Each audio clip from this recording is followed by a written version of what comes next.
इरशाद है हुवल्लज़ी अनज़ल सकीनत फी क़ुलूबिल मोमिनीना, जो बेदिल के दिल की तस्कीन है और ये मासूमा उस हुसैन की तस्कीन है।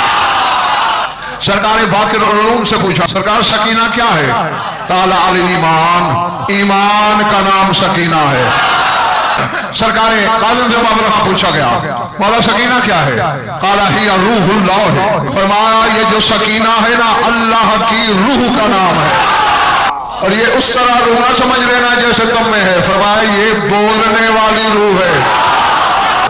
आठवें इमाम ने निशान पूछा अपनी महफिल वालों से, तुम्हारे नजदीक सकीना की तारीफ क्या है? आप फरमाए क्या है?